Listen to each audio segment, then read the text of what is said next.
Ousmane. Oui, l'abbé. te naa raconter histoire bu mag a mag a mag. Casamance.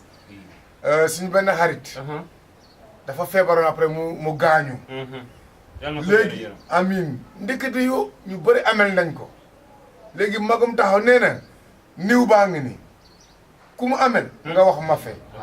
ku ko amel nga wax nga ñëw jox ma ko ma jox ko jabaram. waaw léegi ñëpp ñu ne ah man de amel naa ko man de amel na ma léegi mu des benn waay moom bëggul wax parce que nee na daa ruus léegi ñu dem suuli waa ji dem ñee gëree comme xaritam rek. te moo amel na waa ji fukki junni.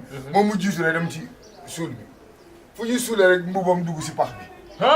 fu ñuy suulee ñu dugal niw bi rek dugal ko rek ñu suul mbuba bi si biir. mu des ko léegi mu des ñëpp di jànga yàlla ko yàlla yërëm yàlla ko yàlla ñëpp jóg di dem moom mu ne comme xaritam la moom mu des.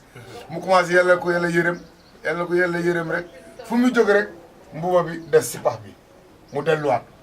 mu ne xarit billaay yow sama xarit na billaay wala dinaa la fay fukki ñundi rek la fële dañ doon wax rek pour ñu fay man damaa rus waaye dinaa la fay billaay wala te la dinaa la fay fukki junni billaay dinaa ko jox sa jabar waaye moom ma dem mu jógaat rek affaire bi des mu toogaat mu ne billaay wala rus naa ko wax fële ah rus naa ko wax fële baal ma rek ngir yàlla billaay fukki junni naa ko jox sa mag wala sa jabar waaye moom ma dem mu jóg rek waa ji teel noonu la simi saw door bi rek mu daw waaw boo ñu jógee suul ñu ne nii rek ñu gis diw jóg na niw bi ñëpp daw noonu lañ demee rek ñu bàyyi fa oto yi ñëpp daw waaw moo leen nit boo amelee nit mu ngi dund mu dee fayal bor la da nga ko war a fay sinon yombal ko yaamal di nga ko fay waaw gars yi nañu fayante bor alhamdulilahi rabbil alamin alhamdulilahi rabbil alamin